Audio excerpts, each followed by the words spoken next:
Welcome in, welcome in. I do want to bring a brief announcement to you guys.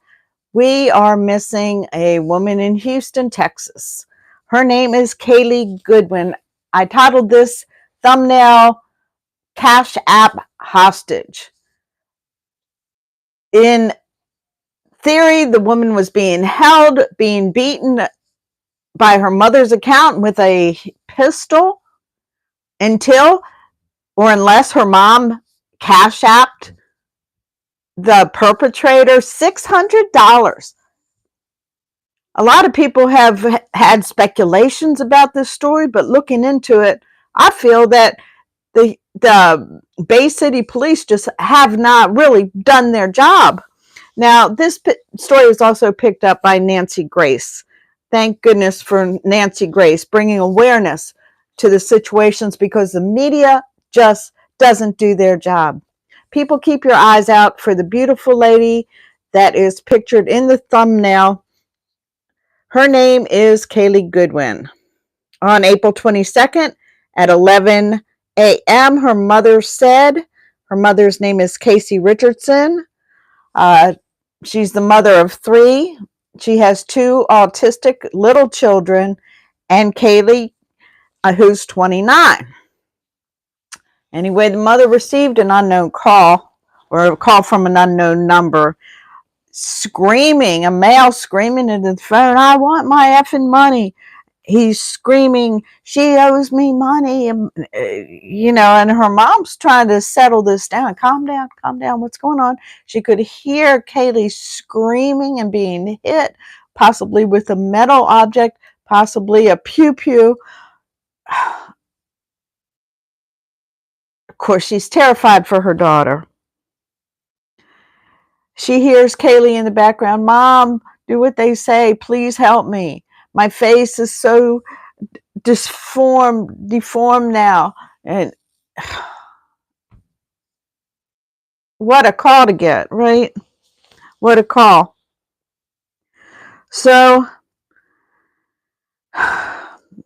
law enforcement said they all heard another, or mom heard another person, a male in the background, saying, "Stop, that's enough, and the other man continuing.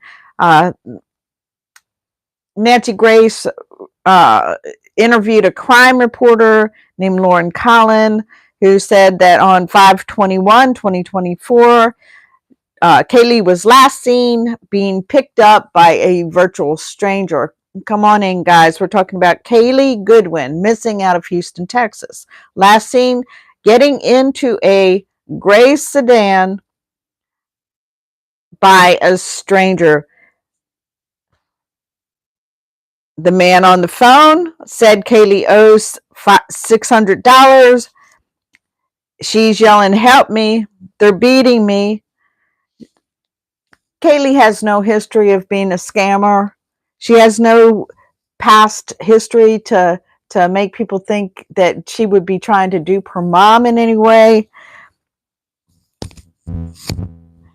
The man said that her mom needed to cash app to 1007 Owens. We all know that Cash App is fully traceable. So what kind of a genius would say to send a hostage money to a Cash App? The Cash App will tell you who it was registered to.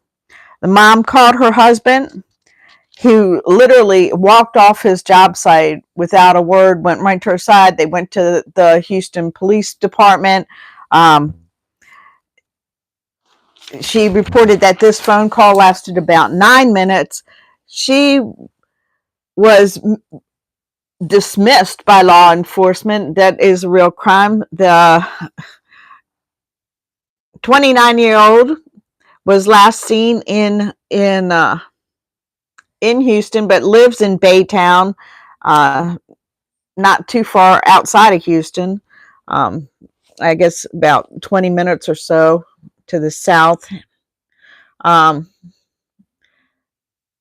Nancy Grace interviewed a security operator in her show named Brian Fitzgibbon, who said and talked about the Cash App is a manageable app. You can trace it. it turns out that the Cash App, the Owen, belongs to a Danielle Owens. Well, let's get into the story a little bit more.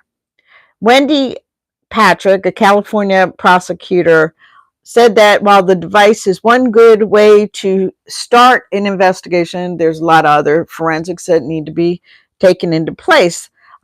Karen Stark is a psychiatrist and said that, obviously that this kidnapping and beating a woman for $600 is not a likely story. It's not about the money. That we're probably dealing with a psychopath, a narcissist who enjoys to violate women. It has nothing to do with the money. He's probably actually, and this is painful for the family, but enjoying what he's doing, torturing her.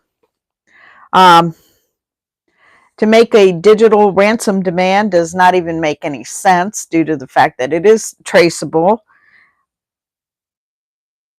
This mom had gone to Baytown law enforcement, and they basically immediately asked her, was she on drugs? Is this related? This sounds like a drug related type of a crime, and gave her a hard time, even led her to believe that there's a 24-hour waiting period that she has to wait to report her missing daughter.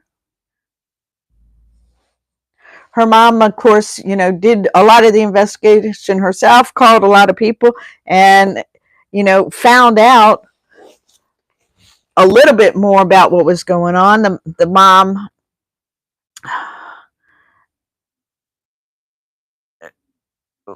said that the law enforcement was very reluctant to even make a report. She had to actually go back twice to get a missing report for her missing daughter. They actually were insisting that she provide a location. When someone's missing, you don't know where they are. How can you provide a location? She of course, was very frustrated in this. She just gave her address as a location just to get the paperwork pushed through. The Houston courts are in chaos right now. They're apparently changing buildings. Everything's in an upheaval, and cases are not being looked at the way they need to be looked at. The media has not brought this case forward. I just found out about it today. Police felt and tried to take the mother feel that this was a scam. They suggested that Kalie was actually trying to scam her, even though she has no history of doing that type of thing. It actually took 2.5 weeks for an investigator even to get back to the mother concerning her missing daughter.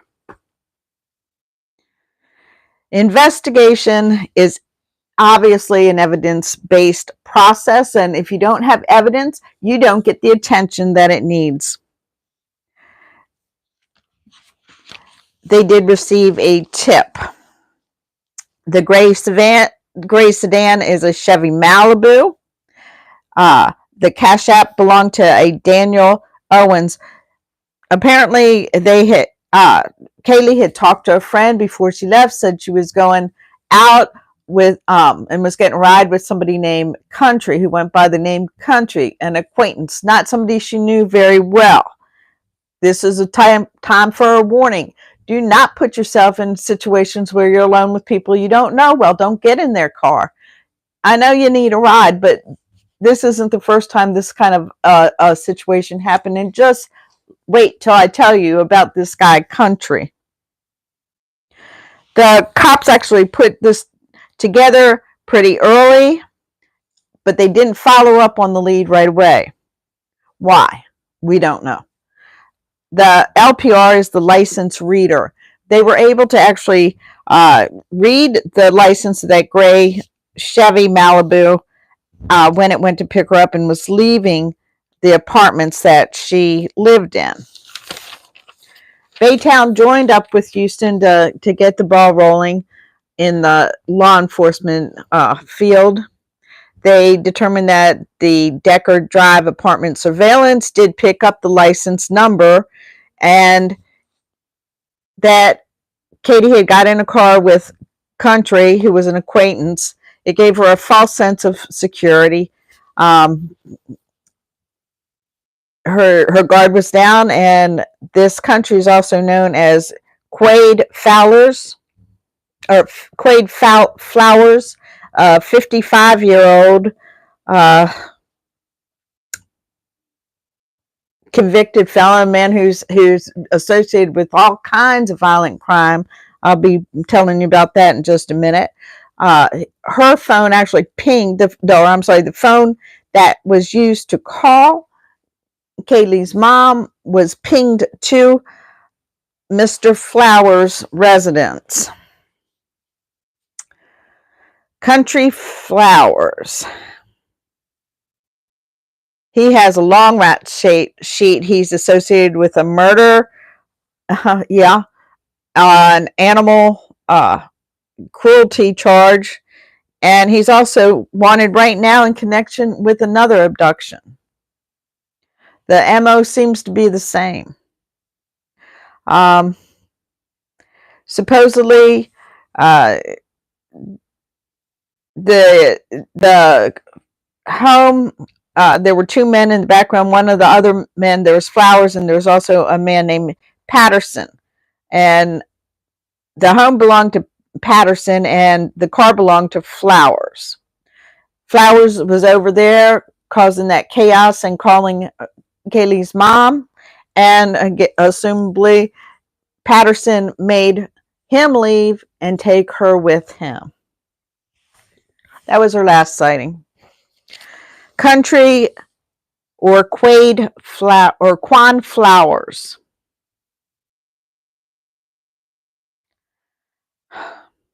He's associated with the shooting death of Megan Rose in Houston, 24-year-old who was beaten and dropped off by a gray sedan. That happened 12 days after Kalie's disappearance. Kalie was last seen in the Irish Hill Drive of Houston, not in Baytown, which is what has been publicized. She lives in Baytown, was last seen in the Irish Hill Drive area of Houston, Texas. She's 5'5", 120 pounds, long brown hair and brown eyes.